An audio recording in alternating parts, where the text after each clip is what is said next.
So, Chris, to get into the spirit of Nintendo and Mario, I think we should do Spearmint.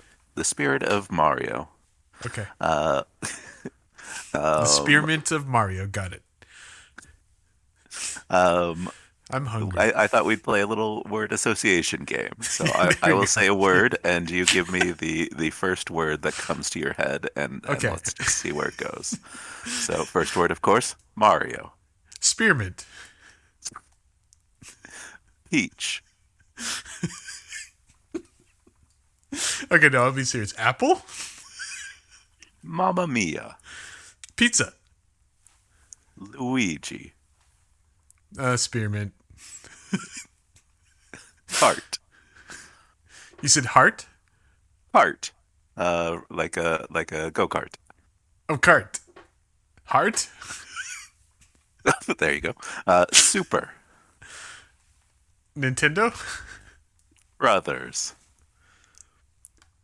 Nintendo? It's a me.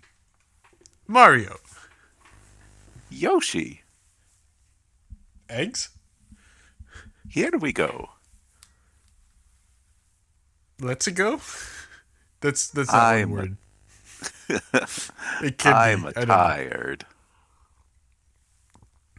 Cart. Two brothers play a game. Two brothers play a game. Two brothers play a game. Then they will rate that game. Welcome to Two Brothers Play a Game. I'm Josh, I'm Chris. Not and this Spearmint. is this is Sorry, normally Mooney. a podcast where we two brothers play a game we found on sale for the Nintendo Switch. We do a fun segment in the front half, and then discuss and review the game of the month in the back half of the show. But this episode is a little special in that we are sticking with Nintendo, but leaving behind the video games for just this month to talk about Super Nintendo World, the Mm-hmm. new area in Universal Studios Hollywood, and also found in Universal Studios Japan. But before we get to the theme park, we really need a transition. You know, we've been deep into the world of video games for so long, and we are now moving into the world of amusement parks, even though they're Nintendo themed amusement parks. So we should probably try to transition ourselves gently from one topic to the next by talking about Disney Quest, the virtual video game theme park Yes. that May it was rest in in. peace. Yes, it is long gone, sadly now, but came about sometime in the 90s and had a it was an indoor theme park in Florida in the Disney Springs, or downtown Disney as it was known then, Mm-hmm. And area, in and also Chicago. in Chicago. Were there Yeah. other ones or just those two? I think in Philadelphia. I Okay. it was being built in Philadelphia. I'm not entirely sure it did get built in Philadelphia. I think it might not have. I think they got close to building it. It seemed like something they had hoped to branch out Yeah. and put around the world, but never quite caught on. Did have a brief moment of popularity when it opened and was new and fresh, Yeah. and then died a very slow death A after little bit. that. A little bit. I did go a few times like deep into it actually within its last month I went. And it was still there was still quite a bit of people. So it Oh, wasn't as hopping as like when we first went there, but it had enough people to do something. Yeah. Yeah. that's nice. Yeah, but I also Um, don't know if that was just because it was like the last month. So then there's people like me who are like, "Oh, we've got to right, go." right. All the nostalgia people went. Yeah, we Um, have looking up on Wikipedia. You and I have been to both existing Disney Quests. have we? I don't We remember going to have. the Chicago one. We Were did we go to the there? Chicago one. Yeah, we. It Well, was base. I mean, it was basically the same as the Florida one, but yeah, we yeah. did go. So What was I gonna say? Oh, when did it close again? Do you recall? it was actually I happen to have the Wikipedia page. So it closed in Disney World in 2017. The Chicago one closed in 2001, though. So Gotcha. we barely made it. The Chicago one opened in 1999. So Oh, I wow, think that was not long lived. I think we went around that time. So yeah, And probably one of the reasons it didn't thrive is I don't think they ever did much new in the space. Pretty much no, the what opened day one was what was their closing day yeah, to my memory. a couple of tweaks, but to some stuff, but not a lot. Yeah, So how would you describe Disney Quest to somebody that has never been there and is having trouble imagining what we're talking about? it was a video theme park. And so I would say it combined video game technology with like a ride type um, attraction of some kind. So nothing was like a full on ride, but nothing was just a video game. I feel like Definitely. I mean there were video games there. They did have an arcade and they they had did, kind of the classic and a Cheesecake Factory thing. That has wait, nothing to what? do with either one of those. The cafe was Cheesecake Factory They had operated. a Cheesecake Factory inside of They did. It Oh, was a cafe, the Wonderland Cafe yeah, that yeah. Dad I would didn't realize just that was sit at the whole time. That was yeah. that was a I didn't Cheesecake realize that was Factory. a Cheesecake Factory, subletting or something inside the Disney Quest. Yeah, that's probably the way to describe it. Yeah, I do recall that it was a really cool indoor space. yeah. Definitely worth Google image searching Disney Quest because they had a unique design that reminds me of Innoventions and the Disneyland Tomorrowland refit they did probably around the same time, I'd guess, in the late '90s or something, with lots of bronzy brown and kind of um, gosh, what's the name of the author? Jules Vernian aesthetics is kind of how I would describe it. Yeah, yeah.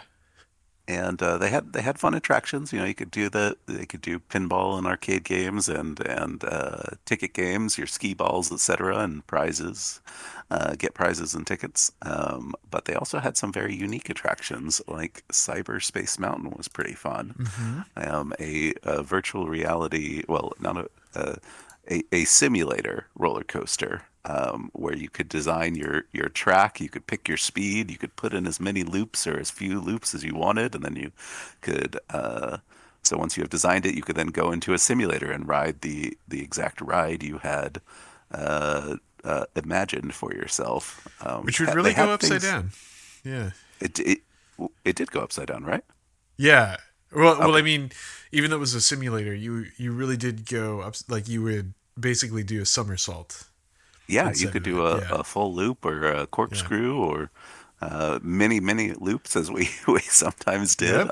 Oh yeah. I think the first one we did, not quite knowing what to expect, wasn't too intense. But eventually, after you've done it a few times, you just pick the wildest things you can imagine and put them all together, Yep. and and spin yourself in circles until you aren't quite sure which way is out at the end of it.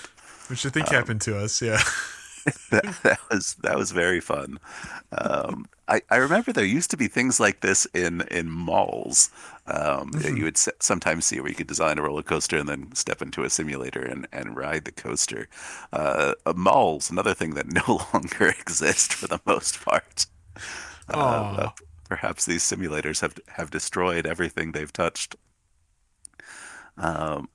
there also Another used to be a fun. McDonald's one that we would go to simulate. Just by the way, What do you mean the McDonald's one? there's a McDonald's that had that in Orange here in around Orange County, California. That there's the Mix Simulator. And you could create rides that you would go on, like roller coasters with No, sadly, loops. they had ones you could just choose from and then do Ah, it. But there's a simulator. in a McDonald's. I that's unique. The Yeah. the benefits of franchising. You can do some wild things. Yeah, Mick whatever, and you got it. So yeah. You'll recall you could also design and create your own toy, like Sid from Hmm. Toy Hmm. Story 1, and have these wild collections of toys. I think the first And toy, and possibly the only toy I created, actually all had the correct parts. Like you could mix and match parts from really, different toys.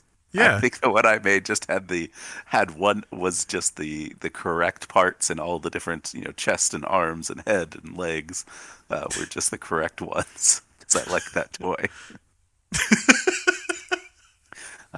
Not exactly very Fair mad enough. scientisty, No, but I don't know what to say. That's often what I would do. Um, I recall you were a little more creative, but you always were a little more creative. Um, the very fun one was the Buzz Lightyear's Astro Blaster, not to be confused with the ride of the exact same or uh-huh. nearly exact same name um, at Disneyland, but this was a um, bumper cars Yeah. mixed with a cannon shooting game. Yeah. So there would be rubber balls on the bumper car course, and you would have to drive over them to pick them up, and then you would have two people. I guess you could do it with one. That would certainly be trickier, but you could. I'm sure we've done it with one before. I But think I did once.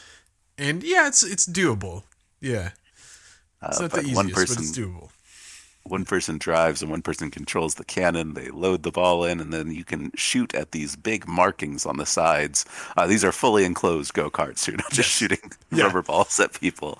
Although that would definitely have been more exciting. The death match style Astro Blaster, last one still conscious, wins. Eh, yeah.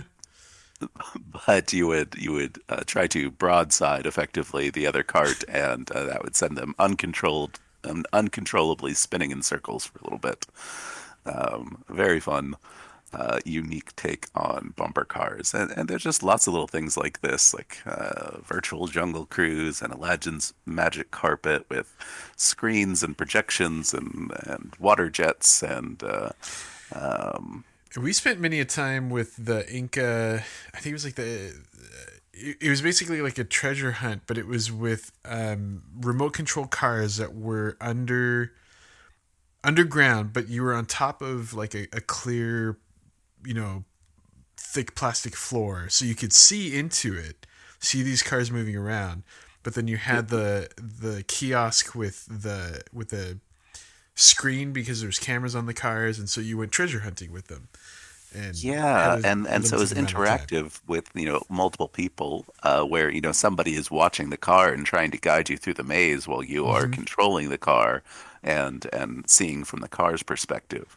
I want to say there was some like augmented reality aspects too, where there'd be little Yes. Hmm. effects as you drove into the treasures or the traps or stuff like that. Yeah. Yep. Yeah. If you found a treasure, like it would appear, but it would only appear on the screen. And then if you, yeah, the traps are the same, so there would be something that would happen with the traps on the video screen. So yeah. Definitely worth hitting up on YouTube or Google Yeah. image search just to see what was, And what once was. we spent some time in something else that you're not mentioning that I might have to include a little song at the end because technically we have created it. The That they the did have the song music, makers. Uh huh. I the still have Radio those Disney songs. Songmaker. You still Uh have huh. it. I still Oh have those. wow. I Oh am I yeah. am curious how that will if you can find it and what will happen. But Oh, I can find it. maybe Oh maybe yeah. there'll be a little bonus content at the end of the episode if Chris is able to splice Hmm. that in. I hope that will not embarrass me too much, but you know what? Whatever. It probably will Let's because let's go we for it. were, let's just say we were teenagers. At least one of us was a teenager when we made the songs. So and See what so happens. there we go. Yeah. I will be reliving it along with you, listeners, because I can only vaguely remember this Radio Disney song maker monstrosity that we may have created. I do have But two of them. let's, So oh there you boy, go. I'll just include one, but yeah, figure out which one is the good one. there is. But now that we have bridged the gap between video games and amusement parks, let us go on to talk about Super Nintendo World. Um, I would encourage any listeners who have a few minutes to spare to go over to our YouTube page at Two Brothers PAG. Chris has posted 3 videos he shot at Super Nintendo World Hollywood that showcase the park, showcase a little tour of the park, entering the park, and also one that thoroughly details the Mario Kart ride, which is something that's hard to find online. So check those out if you like. Um, uh, how would you like to start this out? You know, maybe what's it like walking into the park for the Oh, first time, Chris? I I love the experience walking in. So you can see it from and to describe Universal Studios Hollywood for anyone who's not been, that park is basically on 2 stories, but they are like giantly separated from each other. That you have to take a series of either stairs or escalators to get to the bottom, and that's where Super Nintendo World is at. So when you're at the top, you can see like the overhead view of Super Nintendo World. So you do get to see it, but it's very different going in. So the actual experience is walking up to just a small facade kind of thing and a warp pipe, and Mhm. and so Classic Mario Green Pipe. very much, yeah. So that itself was just a neat experience that I'm probably going to say this over and over again, but it's one of those like things we have thought about as kids of wanting to do and just imagining like what is it like going through a warp pipe. And it's probably not the same experience that video game Mario has, but in some ways I'd like to think so. So it's a very colorful warp pipe, and you just walk in and there's the fun sounds going on, and just that kind of fun experience that it does feel like you're getting like kind of sucked into the land. So but it just kind of keeps opening up and up and up like after the warp pipe. So it's like the castle room, and then beyond the castle room is like the great big wide open land. So they did a good And job at like revealing stuff. Yeah. to me, it looks like Peach's Castle from Super Mario 64. Hmm. You come in and you have the paintings on the walls of that ripple like Mario 64 when you would jump You into a can't jump painting. into It them would, though. Don't well, try it. I mean, I'm not you gonna. can. You'll just be You removed from can the try. park, and yeah. It hurts a little you bit. you probably will not go to a strange magical land where you need to collect stars, but you never know. That You will could see be your stars though, experience. but Yes. yeah. When you get into this into Super Mario World itself after the park and the castle, it looks like you are pretty much immersed on all sides. Like they have created this Hmm. kind of these tall buildings all around you that immerse you in this land. Can you even see outside of Super No. Nintendo World when Well, you no, once you are inside?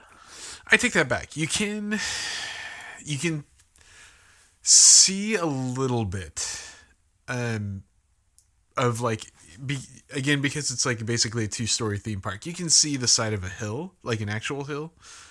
Mhm. And then Mario Kart the ride, the line goes outside on the second story one part, so you can see beyond that at that point. I don't know if that counts really as Mhm. seeing more, but so you do see the outside from time to time, but not a lot. Yeah. uh, but nearly completely immersed in the land Hmm. Hmm. when you're inside Super Nintendo World. And just on the logistics side, this is included with admission to It Universal is. Studios Hollywood, so no add-ons or anything required. Well, so Hmm. you can go in, you can experience a lot of things inside of it. Ride the ride. All of that is included. There are some experiences in there that do pretty much require a what they call the power up band. which you do select, but you do have to purchase that. And then that lets you interact with the things in the land, certain things in the land. So like the coin bricks, you can hit those and it'll respond. But it also like connects to the app that it will keep track of your score basically, and let you unlock certain things. So interestingly enough, there is an experience that I guess you could consider an upcharge, although I am hearing from somewhere that they are allowing people to do it without the power up band. But for the most part, you basically have to fight these little like boss game things and get a key. And once you have 3 keys, then you can go to Bowser Jr.'s lair and fight him. And that's a whole experience. But that requires a power-up band because you're interacting with the games with the power-up band to get the keys. And then it's, keeping track of it in the app according to your power-up band. So it's kind of an upcharge thing, but like I said, I'm hearing that they are allowing people to go in. You just have to wait in line. So now it sounds like it's becoming a thing where it's like, if you have the power-up band and you got the 3 keys, then you got like a more of a front of the line pass to go. Interesting. Do with Bowser Jr. I've heard that. That didn't happen to me when I went, but I'm hearing I that's assume what's you happening. went for it and got the power-up band so you could try all the things. Oh yeah. Just so our audience knows, I also have an annual pass to Universal Studios Hollywood, so that was one of the things where I'm like, I know I'm coming back here from time to time, so I'm totally willing to get the power-up band and just try to get the high score and be one of those people that's like, I have 10,000 coins. What do you have, little boy? 5? Go through this area more. I don't know what I'd actually So say. you're saying you intentionally tried to make children cry while you went to Super Mario World. Yeah, isn't that the point of it? Nintendo World. Yeah. So I think I saw that the power band's about $40 per band. You probably don't have to get everyone in your party one, but No. I'm sure that for everyone to interact, you might want to do that. Yeah. So tell me about some of these mini games. So you can interact with the blocks. It looks like there's little secrets that you can kind of interact with, like to make classic Mario or classic Bowser appear in the wall. But then there are also bigger games, like one where there's a Goomba running on a wheel. I saw, and like alarm clocks you have to turn off. Tell me what those are like. So they are highly interactive in that way, and you will definitely get a workout doing them. I will warn everyone. The Goomba one is you have to like turn a crank really fast to you're kind of trying to make the Goomba trip, and in a way, and then you get the key. The alarm clock one is there's a giant piranha plant, and so the alarms are going to wake it up. And so you don't want that to happen, so you have to like turn off all the alarms, but they're all on like these little like bridge things, and so you're just running around and like hitting all the alarm clocks. There is it's in a Thwomp layer, but it's not according to Thwomp. There's nothing Thwompish about it, but that one is you have this. They are screens, but it's this like touch screen giant grid of blocks that you're trying to change the colors of. And do it within the amount of time. So you have to have them all yellow or all blue, and then you get the key. So it's running back and forth on this on the wall and trying to hit them all. The one that I haven't done yet actually is there's a Koopa with some POW blocks, and so you have to time hitting a POW block that it hit. It chain reacts to send a Koopa shell becoming like a cannibal in a way and hitting the other Koopa and, and then knocking that Koopa out, and then you get that key. So that one... I feel like I heard you say cannibal, yeah, but you mean cannonball, right? Well, both. I mean, because you're using the Koopa. I mean, it's not eating the Koopa, but it's you're using the Koopa shell to hit the Koopa. I've never thought about it other than like in being in like the real life of this Nintendo thing is like, oh my, like Like Yeah, Mario basically like took the turtle shells and like beat them over the head with them. Like, they just took the turtle shells off them and then attacked them with it. That yes. is vicious, Mario. Please go to therapy rather than taking out this anger on innocent turtles that are just going for a walk. So, yeah. Um, I Not did to see mention they something. shoot it at carts too. But anyway, that's So that's a fun thing you could do is you go and do all these mini games and collect a certain number of keys, and then you get to do a big mini game. It looked like from the videos I saw, big interactive screen with what looked like 12 people or something all working together yeah. to beat It's Bowser Jr. Bowser Jr. Yeah, it is actually that one was really fun. So that um it is worth if there's a way to, where I say if there's a way to experience again, I don't know if they've changed it over or not, but it was worth having the power band.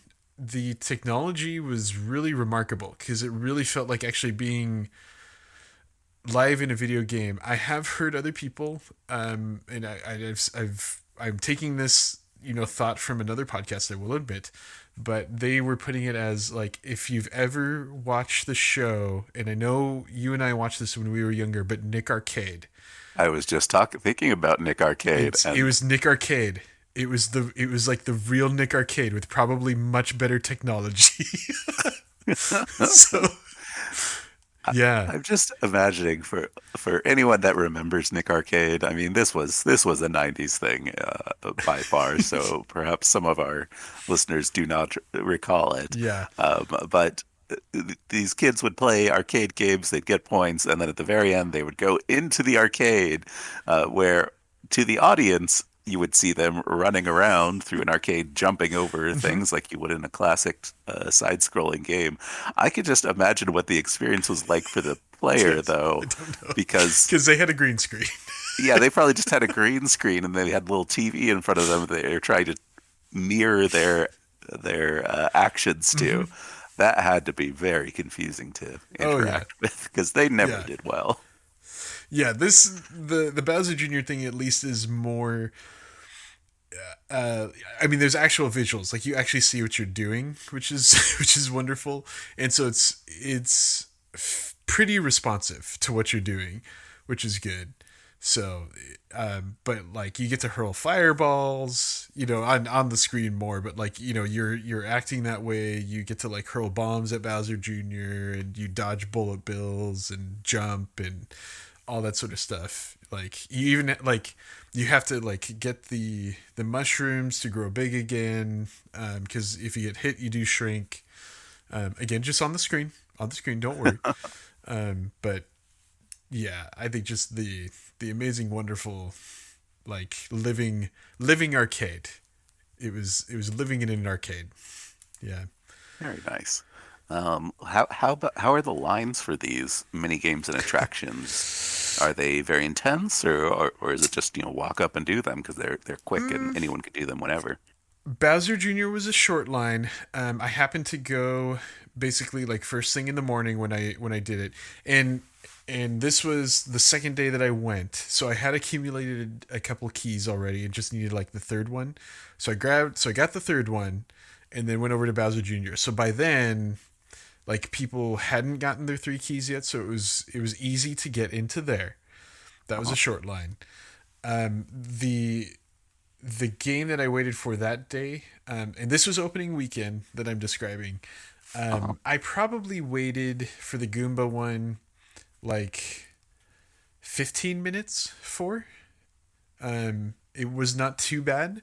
The the Thwomp game, I think it was about 15 minutes. That was a different day that I went. So that was about 15 minutes long. And the Piranha one, I was actually able to. I went. Actually, this was all in the span of 3 days. I just realized the Piranha Plant one. I went up to right away, but that day it was raining, so there was just not a lot of people there. So it was really easy to get up to. So I would say, if you go on a not so busy day, you could probably just practically walk up, like maybe a couple minute line, or like wait for one or two rounds to go and then join in. But you could wait for up to, I would say, like 20 to 25 minutes. Like they move pretty fast because these are short games, but you're still waiting in line and waiting for everyone to go through. So probably about 20, 25 minutes on average, I would say. That seems a little long for some of these experiences, but again, it was opening weekend, so might not be Yeah. so bad Yeah. in the months to come.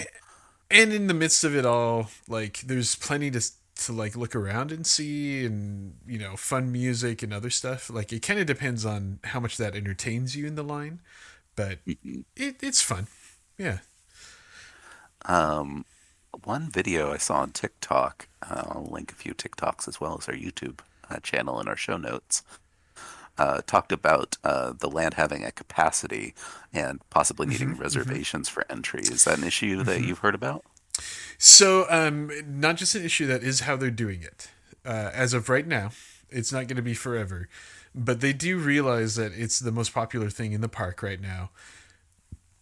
Because it's all pretty much enclosed in a way, that they have to limit the amount of people that are in there. And so what you do is you grab, they're calling it a virtual queue, but it's really a reservation time. So you do that in the app, or there's also kiosks outside of the land in the park that you basically are reserving the time that you can get. It was pretty easy, and there was a lot of availability. Again, on this mostly happened on the opening weekend that I experienced this, and as soon as I like got to the parking structure, I grabbed a time, which you were able to do. I don't know if they want to have people know that, but there you go, a free tip. That's what I did. So I grabbed You a can time. do it on the app rather than having to do it in person once you get to the land. So it's in the app. So as long as you're doing it in the app, it's geographically synced. So you do have to be in the area. It's not like you can do it at home and then go over. But the parking structure counts. So you don't have to be in the park. You could be near the park and grab a time, which is what I did. So I pretty much just grabbed a time, or grabbed the first time, which was easy. Like it was 20 minutes from whenever I parked. So I'm like, oh, that's easy. I'll get through security, then I'll walk down, and it'll probably be time by the time I'm there. And sure enough, that's how it all worked out. And so that was easy to get in that way. But I kept watching the times. Like I was kind of curious. And I think all of the time slots went by noon. So they do go. Again, this is opening weekend, so it was a holiday weekend. It was very crowded for all of those reasons. So on the very busy days, it can go at noon. All the time slots. So don't wait to get your reservation wait. if you desperately need to get into Super Nintendo World. Is that the name? Yes, Super Nintendo World. That's the name. Super Mario World, Super Mario Brothers, Super Nintendo. Super Mario Kart Brothers Smash World. How about the line for the big attraction, the Mario Kart Bowser's Challenge?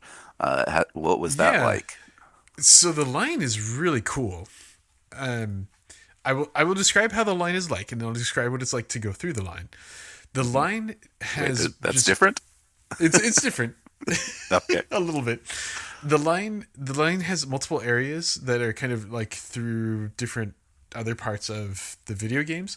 So there's like the Yoshi story area, and there's little Yoshis. They appear on screen, but they still kind of like, say hi in their Yoshi fashion and grab things with their tongues and stuff like that. So that, it's cute and fun. It's Yoshis.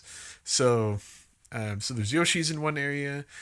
There's a cave area, which is still kind of a Yoshi story type thing, but it's that old like dark cave with the kind of storybook cartoony drawings made 3-dimensional, which was really cool. So that's one area. And then the majority of the rest of the area was like Bowser's Castle, and you see like Bob-ombs, and they actually have like these things that are like making the Bob-ombs and bullet bills and the Mecha Koopas and things like that. Of course, more screen kind of things, but that was just fun to like see, as if it's an aspect of Bowser's Castle that you've not ever seen and don't get to see in the games. And so tons of like little Easter eggs in there all over the place too. So just highly detailed, really fun to like look at. The music, sound effects, stuff like that is great. Just I think Nintendo has always done a great job at music and sound, and so it's actually just a nice environment to listen to as well, I think. So great, they did an amazing job on the queue. Like it's some of the most like detailed queue I have seen in anything. So it's just fun. To get through it though, Uh-huh. it can be a long line.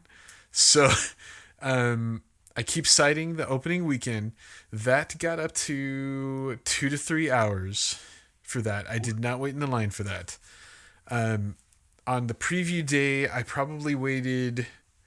It was no more than an hour. I think it was less, like 45 minutes, 50 minutes. That's not bad. Through it. Not bad. Yeah. And again, I greatly enjoyed going through it. Like, it really wasn't that big of a deal to go through for me. I think just because there's tons to look at. And it does move. Like, it's not a terrible line where like it's just at a standstill. For most of the time, it moves pretty well. So it's not bad, but yeah, I know it got up there in the amount of time for the line on that one day. They do have a single rider line. I was waiting in line for that, but I realized, having been on it before, if I were staying in that line, I had the other reservation that you have to have is once you're in the land, you have a time to go to the Toadstool Cafe if you happen to grab one. Those go fast as well. So I had grabbed a time to go to Toadstool Cafe, and so the single rider line was moving in such a way that I'm like, I'm not going to make my time for Toadstool Cafe, and that's one thing I haven't done yet. So I'm like, I'm going to go do Toadstool Cafe, and I'm okay to not ride it this day, kind of thing. So no reports on how quick the single rider is. No reports. It was fairly quick. I was in line. So again, the main line was about. I would say the main line was about 3 hours. I think the single rider line was probably going to be about an hour, maybe a little bit less. So it cuts off a lot, but yeah, it was still a long line because the line itself was long. So yeah, Makes sense. yeah.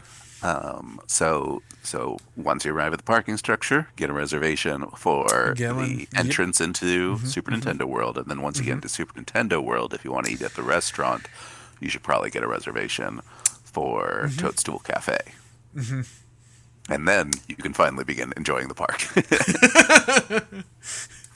and then you can play, and then you buy a power band. And yes, then you need your power-up band, and by now it's about 3 o'clock, so you need to go back to the cafe. No. Let's see. So we've talked about the line. How is Mario Kart Bowser's Challenge, the ride itself? What exactly is it? Yeah, I will say first, I was very impressed with it. It is a dark ride with AR technology. So it's AR, not augmented reality. AR, like yeah. Go. Pokemon Go. If you turn that option on, I don't often, but if you're trying to catch a Pokemon on somebody's shoulder, it's kind of that technology.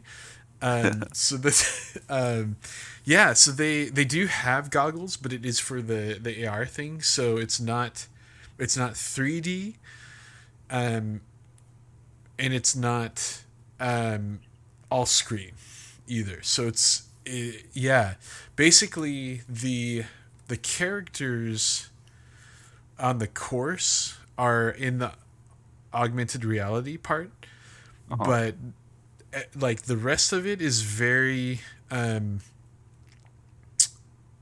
very much part of the actual 3-dimensional sets. So like the Chain Chomp was like a real Chain Chomp, so to speak. I will say there were a few screens though. So like the big cloud guy that like blows wind and pushes you over stuff. That was on a screen, but A lot of like the Koopa airships, those were actually practical set sort of pieces that were overhead.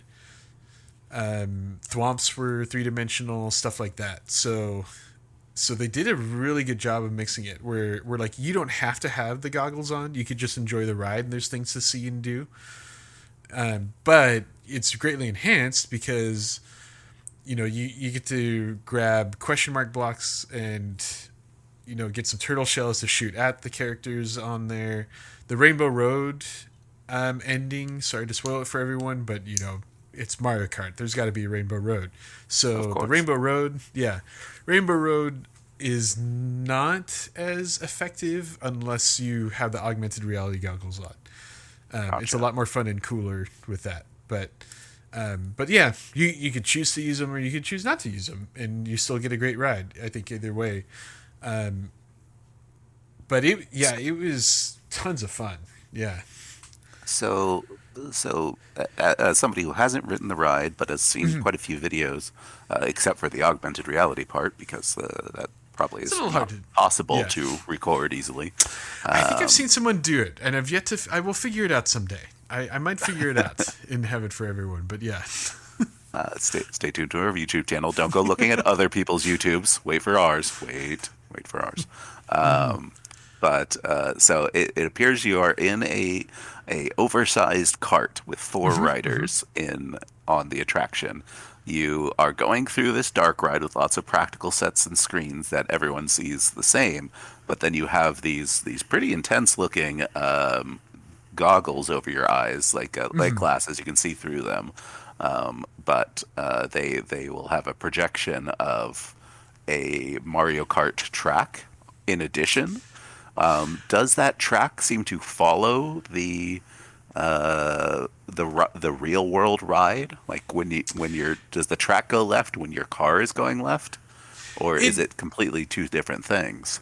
It does for the most part. There's not as much of the track portion in the goggles, which is probably good for that.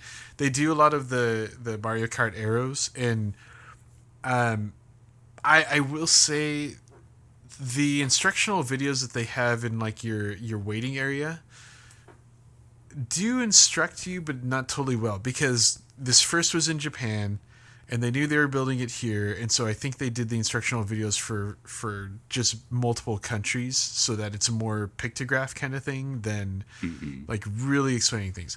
So the one thing that I had trouble understanding and what to do is the arrows on the goggles are telling you to turn at that time. So you turn, but you're not actually like, you're not really turning the car, because a car is always going to follow the same track to go around. But you can turn in such a way that it kind of feels like you're still driving it, and the arrows do follow the turns that you're about to make. But it also doesn't matter too much. It more has to do with like you collect coins if you make the turn correctly as you see the arrow. And then the other instruction, which is a lot easier to figure out, is like when you get a question mark block, you'll get some shells, and then there's buttons on the steering wheel that you press, and it shoots the shells at the characters. Right, and you just need to look at them to aim at them. And you which want is to actually hit the Koopa enemies, etc., not the Mario Kart characters. Yep. There's not really a penalty for hitting the Mario Kart characters that I could tell. There might be, but you don't want to do it. Watch you don't your get fire. anything for It's a me. hey, don't make me come back there. But it was weird, but the hardest thing for me to do was keep remembering, I have to look to see where I'm aiming. It doesn't matter what I'm doing with the steering wheel. I look at it and then I press a button. That's a little hard to connect to, but it's nice. Like, it makes it easier in some ways. So, yeah. It sounds like a very intense experience. You're in the dark ride. You have arrows on your goggles telling you which way to turn, which is roughly tracking with the way your cart is actually going, but isn't 100% synced because, there's 4 drivers in this one cart. Right. And then on top of that, you're looking around for enemies to launch Koopa shells at them. It sounds intense. It's a slow moving ride that like I had the thought of like I would have liked it to be faster, but I was realizing, gosh, if it had been faster with how much is going on, like it just would have made you sick. Like it just wouldn't have worked out. And so the way things are happening with the AR, it still feels like it's fast at times, which is great. But you can definitely tell you're not going Mario Kart speed, and it's so it's not terrible.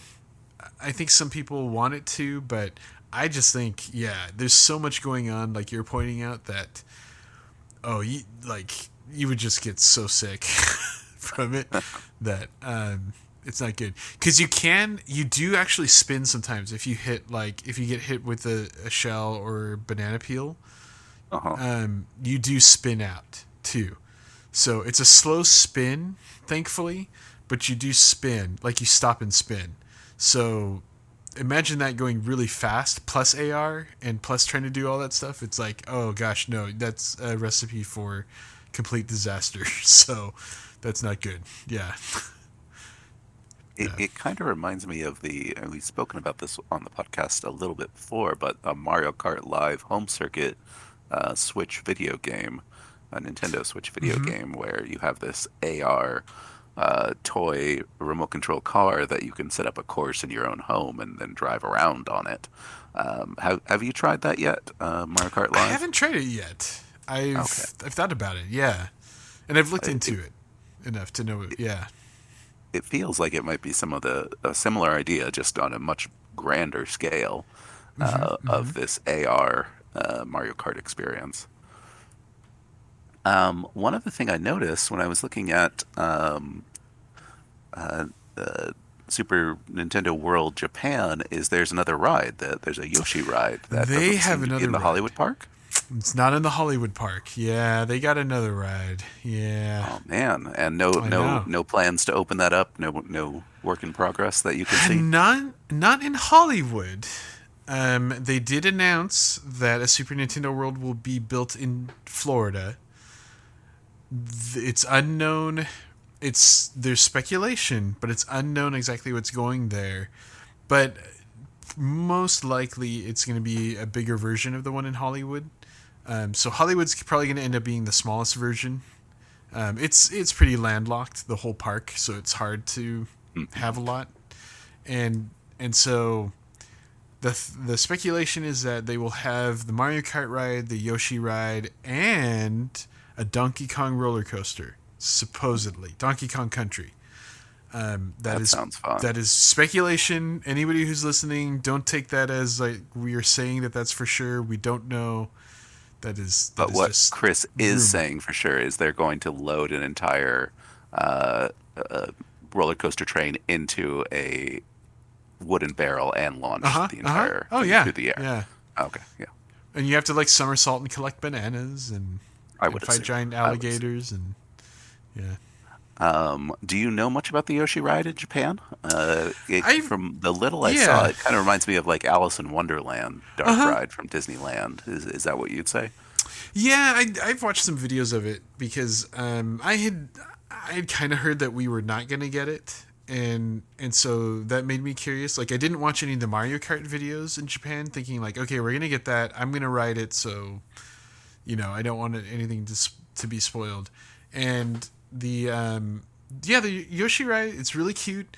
I don't get the feeling that it's as immersive as like the Mario Kart one because it's like you're saying it's more of a it's I think even slower than the Mario Kart track and even some dark rides, but it's more of a cute, whole family can enjoy it ride. That has some interaction, although I don't quite understand the interaction part.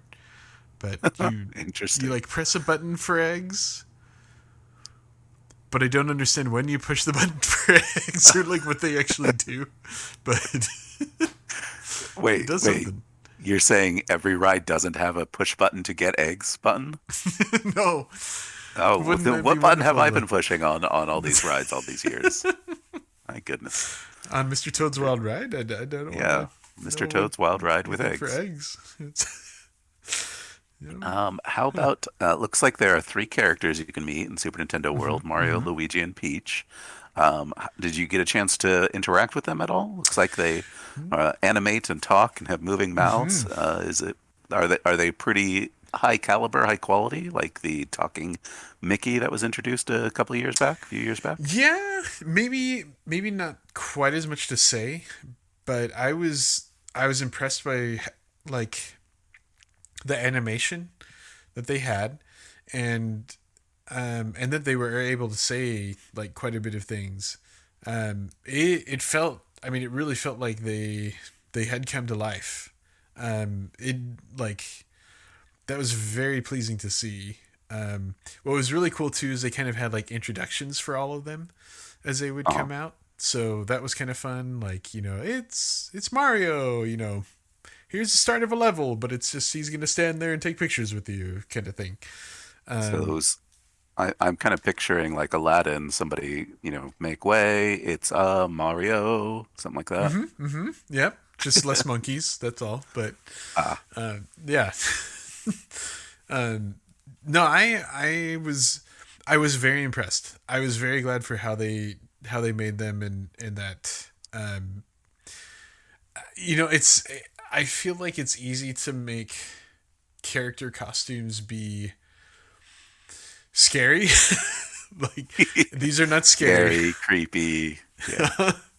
Yeah, these are very well done to where it feels like the video game characters come to life. So yeah, Nice. very fun. I didn't directly interact with them. I kind of like stood off to the side to get some video and like take some photos of them.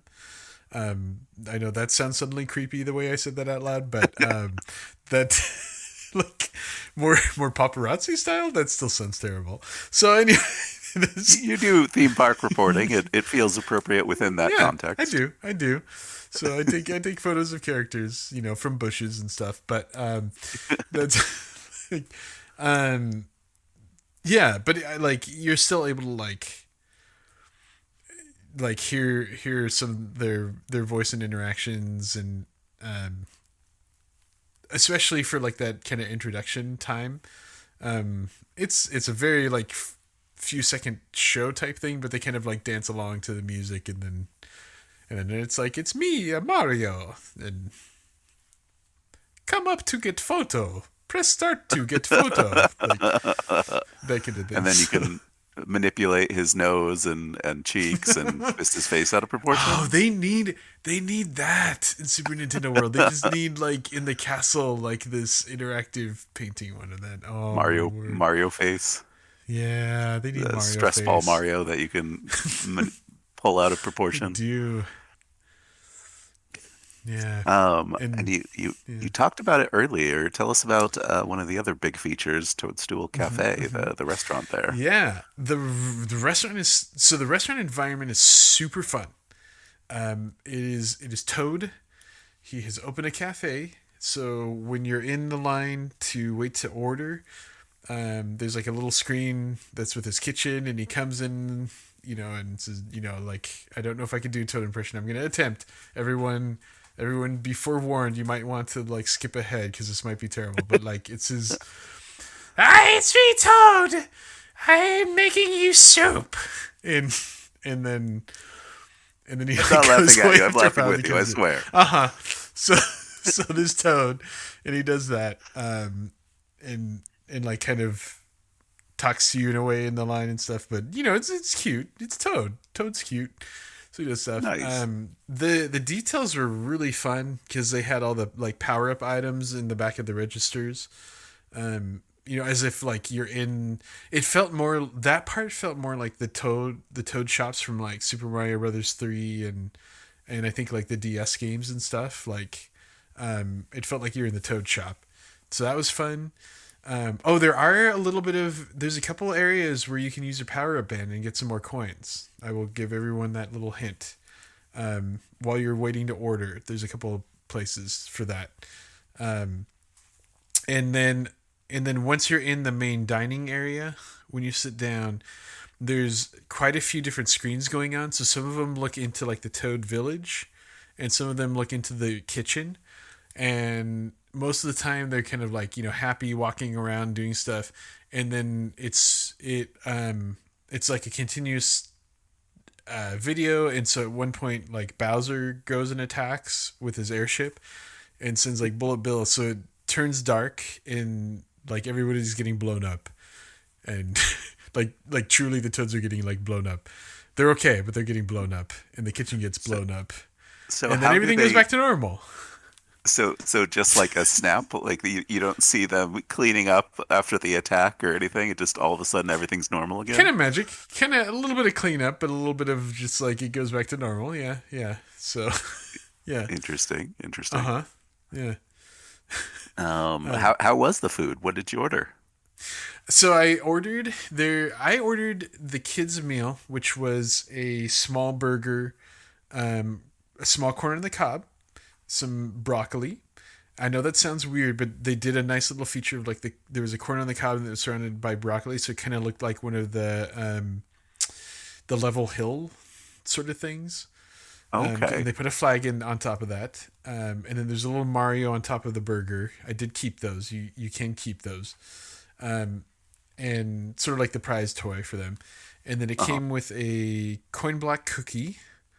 That was very tasty, frosted cookie, coin, or not coin block. Sorry, coin cookie in a block box, and then some fries, regular fries. The fries were nothing, Mario-ish. They just were fried. So I had that. I did have a tomato soup that came in a fun little mushroom bowl. And then I also got the tiramisu, which was a coin block tiramisu. So like cookies, these coin block cookies on the outside, and then the tiramisu kind of in the middle of it, and had those. So you're asking how it was too, right? So they were good. They, to me, were average theme park food. Okay. So good on the theme park food scale. Good on the theme park food scale. Like, yeah, sure, I would eat there. I will say, so I had the reservation time. It took me about 40 minutes to get in to order the food. And then it took me another 45 minutes before I got my food. Ooh, wow. So it was a very long time. They also ran out of, I was supposed to have a mushroom soup.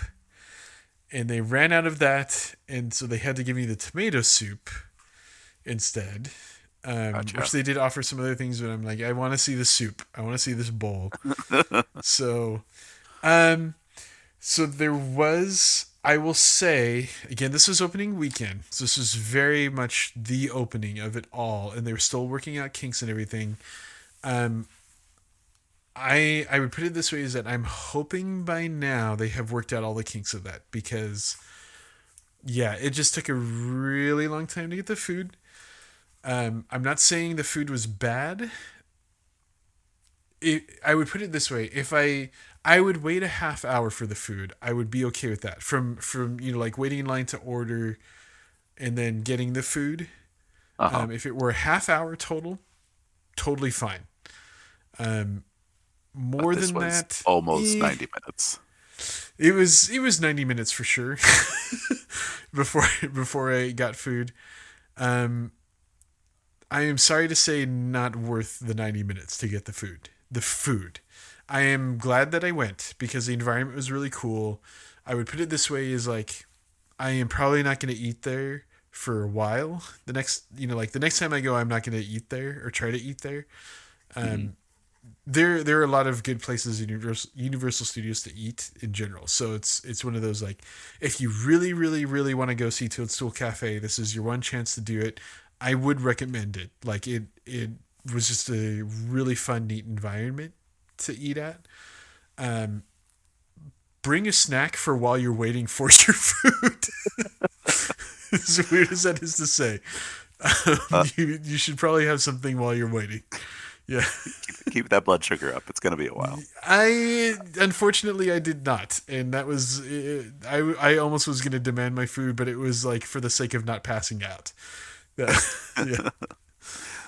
Speaking of other snacks, did you get anything outside of the cafe? Any other food items that were interesting I or worth checking I out? didn't. I have seen it. I would say that there's a lot of really cool things. They have really neat popcorn buckets. So there's popcorn buckets in the shape of the invincible stars, one up mushrooms. Oh no, I think the one up mushroom is a sipper actually. But they have a Mario Kart popcorn bucket. I know there's a third popcorn bucket, and I can't think of what the shape is. But yeah, the one up mushroom I'm pretty sure is the sipper. I think they have another like Mario themed sipper. So there's a lot of stuff that you can get things in, and I think those are actually really cool souvenirs to have if you're looking for a Mario souvenir. Because they I think they're pretty quality. Like they look like they're in game items sort of thing. So that's really cool. And then there's specialty drinks for the sippers. So I haven't tried those drinks yet, and those actually you can get outside of the land as well, which is really nice. So they have them in the land, and then they have them outside of the land. So yeah, In our show notes, I found a couple videos that showcase all the different food items you can get at Toadstool yeah. Cafe, and even one that shows some of the unique items you can get in the original park in Japan, for Oh um, including like a noodle stuffed bun that looked kind of interesting in Japan that probably yeah. did I not make think it to the States. no, I think Japan tends to get the cooler food. Having been, Japan has good food. Anything else? Like we've talked about the Mario Kart ride, the Toadstool Cafe, the mini games, especially around key collecting and the magic bands, and then meeting the three Yeah. characters. Are there any other highlights or anything else that people Oh need my to do or gosh. see when they're at in Super Nintendo World? I mean, just explore. Like, there's tons of little things that I kept finding to interact with, and I know there's a whole area that I knew exists, and I almost went up to it. So if you, it looks like it's part of the Mario Kart line, but it's like right around the corner from the exit of it, and if you go up some stairs, they have the telescope goggle things that are in Mario Odyssey. I'm pretty sure it's those. Again, I haven't been up there, but from what I understand, it's supposed to be those. So you can actually see it, and there's a little bit of like augmented reality going on with those as well, from what I've heard. So I didn't get to do those. Again, this was like I was reading just to find out like, is there anything that I missed? And sure enough, there was. And so I'm like, okay, that's something else that I can go back to and see. So that's what I mean of just explore. Like, there's so much to just see, and it's fun. Like, I was so amazed. I know I bring up a lot of time and sound like a snobby, elite person, but when I was in school getting an art history degree, I did do, but I really did take a video game class, and they were I know a portion of it was a history of Nintendo. Nintendo really tried to get controls right and actually sound right. That if you think about it, like the coin sound, one up sound, the mushroom sound, like we've grown up with those, but people use those for different things. Like it's just such a pleasing sound to have, and Nintendo actually designed it to be that way. That like it's actually pleasing and it invokes something in you. So like to have that in a whole land and you're surrounded by fun video game music with like the characters dancing up on the different like stories of the levels and with like coin blocks going off is like, oh, this is all the pleasing video game things that I've enjoyed throughout my life, and I'm surrounded by it in real life now. Like it's just so fun and bright and pleasing. So explore, enjoy the scenery. I know it's really busy right now. Bear with it for a few months if you go. Um, maybe I would suggest go at a different time in the year, like towards the end of the year or next year. I know that's a long time, but it is worth going to. I'd say even if it's busy, you just got to bring your patience and know that it's crowded if it's busy. So Yeah.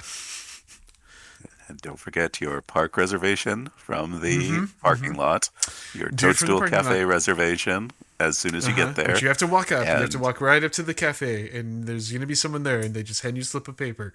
It just seems like there's some weird alley like you want to watch, buddy, but it's really your reservation for the Toadstool Cafe. And then don't forget your snack until your food arrives at Toadstool Cafe. Yes. So you sound pretty positive about this. You thinking Yeah. a 2 thumbs up on our video game rating Oh. scale for Super Nintendo World? Oh, I didn't realize we were rating it, but an easily 2 thumbs up. Yeah. Excellent, excellent. I am excited to experience it at some point. I'm not sure when or if that will happen. Would I buy this again if they made one? Yes, I would.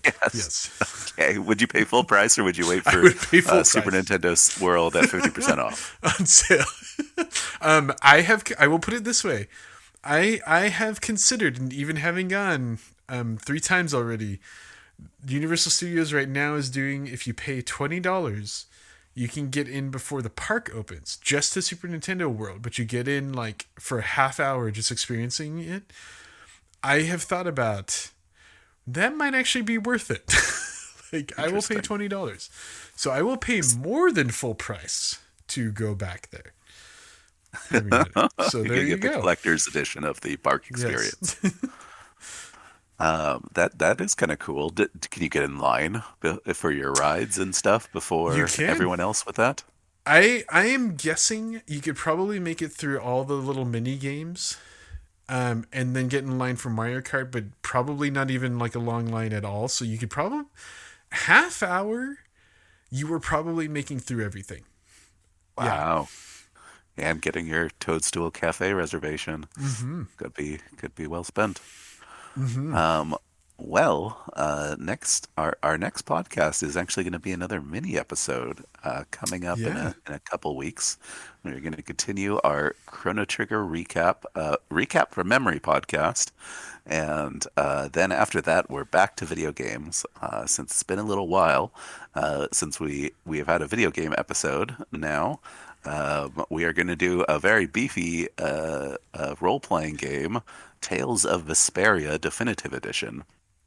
That does go on sale for something. I think it's like a $50 full price game. It goes on sale for like 80% off every now and again. So quite the deal you can get on Yeah. that one for a big beefy video game if you enjoy RPGs. And that'll be coming up probably around April. You can send us questions. You can check out our videos, especially our Super Nintendo World videos on YouTube at Two Brothers PAG. You can also tweet at us at Two Brothers PAG on Twitter. And finally, you can send us questions at twobrothersplay-a-game@gmail.com.